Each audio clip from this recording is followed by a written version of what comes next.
नमस्कार, मैं हूँ अनुराधा और आज मैं आप सभी के लिए लेकर के आई हूँ प्रेमचंद जी की एक कहानी, प्रेम की होली। सुनिएगा, अच्छी लगेगी तो लाइक करिएगा और शेयर करिएगा। गंगी का 17वां साल था, पर वह 3 साल से विधवा थी और जानती थी कि मैं विधवा हूँ। मेरे लिए संसार के सुखों के द्वार बंद हैं। फिर वह क्यों रोए और कल्पे? मेले से सभी तो मिठाई के दोने और फूलों के हार लेकर नहीं लौटते।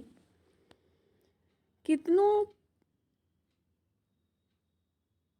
ही का तो मेले की सजी दुकानें और उन पर खड़े नर नारी देखकर ही मनोरंजन हो जाता है। गंगी खाती पीती थी, हंसती बोलती थी। किसी ने उसे मुंह लटकाए अपने भाग्य को रोते नहीं देखा। घड़ी रात को उठकर गोबर निकाल कर गाय बैलों को सानी देना, फिर उपले पाथना उसका नित्य का नियम था। तब वह अपने भैया को गाय दुहाने के लिए जगाती थी, फिर कुएं से पानी लाती। चौके का धंधा शुरू हो जाता। गांव की भावजें उससे हंसी करती, पर एक विशेष प्रकार की हंसी छोड़कर। सहेलियां ससुराल से आकर उससे सारी कथा कहती, पर एक विशेष प्रसंग बचाकर। सभी उसके वैधव्य का आदर करते थे। जिस छोटे से अपराध के लिए उसकी भावज पर घुड़कियां पड़ती, उसकी माँ को गालियां मिलती, उसके भाई पर मार पड़ती, वह उसके लिए क्षम्य था। जिसे ईश्वर ने मारा है, उसे क्या कोई मारे। जो बातें उसके लिए वर्जित थीं, उनकी ओर उसका मन ही न जाता था। उसके लिए उसका अस्तित्व ही नहीं था। जवानी के इस उमड़े हुए सागर में मतवाली लहरें न थी, डरावनी गरज न थी, अचल शांति का साम्राज्य था। होली आई, सबने गुलाबी साड़ियाँ पहनी। गंगी की साड़ी न रंगी गई। माँ ने पूछा, बेटी तेरी साड़ी भी रंग दूँ? गंगी ने कहा, नहीं अम्मा, यूं ही रहने दो। भावज ने फाग गाया। वह पकवान बनाती रही, उसे इसी में आनंद था। तीसरे पहर दूसरे गांव के लोग होली खेलने आए। यह लोग भी होली लौटाने जाएंगे। गांव में यही परस्पर व्यवहार है। मैकू महतो ने भंग बनवा रखी थी। चरस, गांजा, माजूम सब कुछ लाए थे। गंगी ने ही भंग पीसी थी। मीठी अलग बनाई थी, नमकीन अलग। उसका भाई पिलाता था, वह हाथ धुलाती थी। जवान सिर नीचा किए पीकर चले जाते। बूढ़े गंगी से पूछ लेते, अच्छी तरह हो ना बेटी, या चुहल करते, क्यों दी गंगिया, भावज तुझे खाना नहीं देती क्या, जो इतनी दुबली हो गई है। गंगिया हंस कर रह जाती। देह क्या उसके बस की थी, ना जाने क्यों वह मोटी हुई थी। भंग पीने के बाद लोग फाग गाने लगे। गंगिया अपनी चौखट पर खड़ी सुन रही थी। एक जवान ठाकुर गा रहा था। कितना अच्छा स्वर था, कैसा मीठा। गंगिया को बड़ा आनंद आ रहा था। माँ ने कई बार पुकारा, सुन जा। वह न गई। एक बार गई भी तो जल्दी से लौट आई। उसका ध्यान उसी गाने पर था। न जाने क्या बात उसे खींचे लेती थी, बांधे लेती थी। जवान ठाकुर भी बार बार गंगिया की ओर देखता और मस्त हो होकर गाता। उसके साथ वालों को आश्चर्य हो रहा था, ठाकुर को यह सिद्धि कहाँ मिल गई। वह लोग विदा हुए तो गंगिया चौखटे पर खड़ी थी। जवान ठाकुर ने भी उसकी ओर देखा और चला गया। गंगिया ने अपने बाप से पूछा, कौन गाता था दादा? मैकू ने कहा, कोठार के बुद्धू सिंह का लड़का है, गरीब सिंह।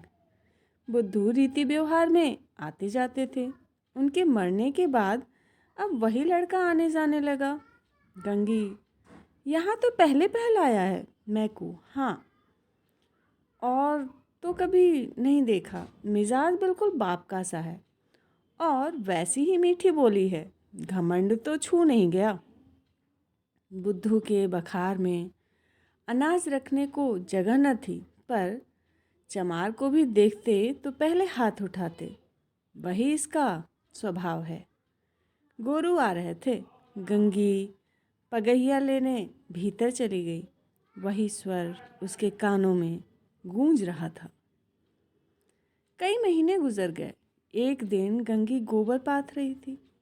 सहसा उसने देखा वही ठाकुर सिर झुकाए द्वार पर से चला जा रहा है। वह गोबर छोड़कर उठ खड़ी हुई। घर में कोई मर्द न था, सब बाहर चले गए थे। यह कहना चाहती थी, ठाकुर बैठो, पानी पीते जाओ, पर उसके मुंह से बात न निकली। उसकी छाती कितने जोर से धड़क रही थी। उसे एक विचित्र घबराहट होने लगी थी। क्या करे, कैसे उसे रोक ले। गरीब सिंह ने एक बार उसकी ओर ताका और फिर आंखें नीची कर ली। उस दृष्टि में क्या बात थी कि गंगी के रोए खड़े हो गए। वह दौड़ी घर में गई और माँ से बोली, अम्मा, वह ठाकुर जा रहे हैं, गरीब सिंह। माँ ने कहा, किसी काम से आए होंगे। गंगी बाहर गई तो ठाकुर चला गया था। वह फिर गोबर पाथने लगी, पर उपलेट टूट टूट जाते थे। आप ही आप बंद हो जाते, मगर फिर चौंक कर पाथने लगती, जैसे कहीं दूर से उसके कानों में आवाज़ आ रही हो। वही दृष्टि आंखों के सामने थी। उसमें क्या जादू था, क्या मोहिनी थी। उसने उसकी मूक भाषा में कुछ कहा। गंगी ने भी कुछ सुना। क्या कहा यह वह नहीं जानती, पर वह दृष्टि उसकी आंखों में बसी हुई थी। रात को लेटी तब भी वही दृष्टि सामने थी। स्वप्न में भी वही दृष्टि दिखाई दी। फिर कई महीने गुजर गए। एक दिन संध्या समय मैकू द्वार पर बैठे सन काट रहे थे और गंगी बैलों को सानी चला रही थी कि सहसा चिल्ला उठी, दादा, दादा, ठाकुर। मैकू ने सिर उठाया तो द्वार पर गरीब सिंह चला आ रहा था। राम राम हुआ। मैकू ने पूछा, कहाँ गरीब सिंह, पानी तो पीते जाओ। गरीब आकर एक माची पर बैठ गया। उसका चेहरा उतरा हुआ था, कुछ वह बीमार सा जान पड़ता था। मैकू ने कहा, कुछ बीमार थे क्या? गरीब, नहीं तो दादा। मैकू, कुछ मुंह उतरा हुआ है, क्या सूद ब्याज की चिंता में पड़ गए? गरीब, तुम्हारे जीते मुझे क्या चिंता है दादा। मैकू, बाकी दे दी ना? गरीब, हाँ दादा, सब बेबाक कर दिया। मैकू ने गंगी से कहा, बेटी जा, कुछ ठाकुर को पानी पीने को ला। भैया हो तो कह देना चीलम दे जाए। गरीब ने कहा, चीलम रहने दो दादा, मैं नहीं पीता। मैकू, अब की घर ही तंबाकू बनी है, स्वाद तो देखो, पीते तो हो। गरीब, इतना बेदम ना बनाओ दादा, काका के सामने चीलम नहीं छुई। मैं तुमको उन्हीं की जगह देता हूँ। यह कहते कहते उसकी आंखें भर आई। मैकू का हृदय भी गदगद हो उठा।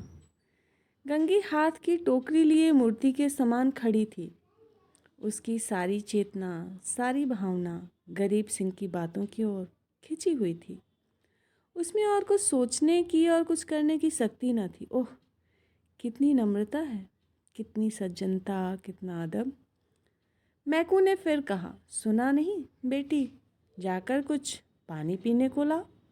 गंगी चौंक पड़ी, दौड़ी हुई घर में गई, कटोरा मांजा, उसमें थोड़ी सी राब निकाली, फिर लोटा गिलास मांज कर शरबत बनाया। माँ ने पूछा, कौन आया है गंगिया? गंगी, वह हैं ठाकुर गरीब सिंह। दूध तो नहीं है अम्मा, रस में मिला देती। माँ, है क्यों नहीं, हांडी में देख। गंगी ने सारी मलाई उतार कर रस में मिला दी और लोटा गिलास लिए बाहर निकली। ठाकुर ने उसकी ओर देखा। गंगी ने सिर झुका लिया। यह संकोच उसमें कहाँ से आ गया। ठाकुर ने रस लिया और राम राम करके चला गया। मैकू बोला, कितना दुबला हो गया है गंगी, बीमार हैं क्या? मैकू, चिंता है और क्या, अकेला आदमी है, इतनी बड़ी गिरस्ती, क्या करे। गंगी को रात भर नींद नहीं आई। उन्हें कौन सी चिंता है, दादा से कुछ कहा भी तो नहीं, क्यों इतने सकुचाते हैं, चेहरा कैसा पीला पड़ गया है। सवेरे गंगी ने माँ से कहा, गरीब सिंह अब की बहुत दुबले हो गए हैं अम्मा। माँ, अब वह बेफिक्री कहाँ है बेटी, बाप के ज़माने में खाते थे और खेलते थे, अब तो गिरस्ती का जंजाल सिर पर है। गंगी को इस जवाब से संतोष न हुआ। बाहर जाकर मैकू से बोली, दादा, तुमने गरीब सिंह को समझा नहीं दिया, क्यों इतनी चिंता करते हो। मैकू ने आंखें फाड़ कर देखा और कहा, जा अपना काम कर। गंगी पर मानो वज्रपात हो गया। वह कठोर उत्तर और दादा के मुंह से, हाय, दादा को भी उनका ध्यान नहीं, कोई उसका मित्र नहीं, उन्हें कौन समझाए। अब कि वह आएंगे तो मैं खुद उन्हें समझाऊंगी। गंगी रोज सोचती वह आते होंगे, पर ठाकुर न आए। फिर होली आई, फिर गांव में फाग होने लगा। रमणियों ने फिर गुलाबी साड़ियाँ पहनी, फिर रंग घोला गया। मैकू ने भंग, चरस, गांजा मंगवाया। गंगी ने फिर मीठी और नमकीन भंग बनाई। द्वार पर टाट बिछ गया। व्यवहारी लोग आने लगे, मगर कोठार से कोई नहीं आया। शाम हो गई, किसी का पता नहीं। गंगी बेकरार थी, कभी भीतर जाती, कभी बाहर आती। भाई से पूछती, क्या कोठार वाले नहीं आए? भाई कहता, नहीं। दादा से पूछती, भंग तो नहीं बची, कोठार वाले आवेंगे तो क्या पिएंगे? दादा कहते, अब क्या रात को आवेंगे, सामने तो गांव है, आते होते तो दिखाई देते। रात हो गई, पर गंगी को अभी तक आशा लगी हुई थी। वह मंदिर के ऊपर चढ़ गई और कोठार की ओर निगाह दौड़ाई। कोई ना आता था। सहसा उसे उसी सिवाने की ओर आग दहकती हुई दिखाई दी। देखते देखते ज्वाला प्रचंड हो गई। यह क्या, वहाँ आज होली जल रही है? होली तो कल ही जल गई, कौन जाने। वहाँ पंडितों ने आज होली जलाने की शायद बताई हो, तभी वे लोग आज नहीं आए, कल आएंगे। उसने घर आकर मैकू से कहा, दादा, कोठार में तो आज होली जली है। मैकू, दूध पगली, होली सब जगह कल जल गई। गंगी, तुम मानते नहीं हो, मैं मंदिर पर से देख आई हूँ, होली जल रही है। न पति आते हो तो चलो मैं दिखा दूँ। मैकू, अच्छा, चल देखूँ। मैकू ने गंगी के साथ मंदिर की छत पर आकर देखा। 1 मिनट तक देखते रहे, फिर बिना कुछ बोले नीचे उतर आए। गंगी ने कहा, है होली की नहीं, तुम ना मानते थे। मैकू, होली नहीं है पगली, चिता है, कोई मर गया है, तभी आज कोठार वाले नहीं आए। गंगी का कलेजा धक से हो गया। इतने में किसी ने नीचे से पुकारा, मैकू महतो। कोठार के गरीब सिंह गुजर गए। मैकू नीचे चले गए, पर गंगी वहीं स्तंभित खड़ी रही। कुछ खबर न रही। मैं कौन हूँ, कहाँ हूँ, मालूम हुआ जैसे गरीब सिंह उस सुदूर चिता से निकलकर उसकी ओर देख रहा है। वही दृष्टि थी, वही चेहरा। क्या उसे वह भूल सकती थी? उस दिवस से फिर कभी होली देखने नहीं गई।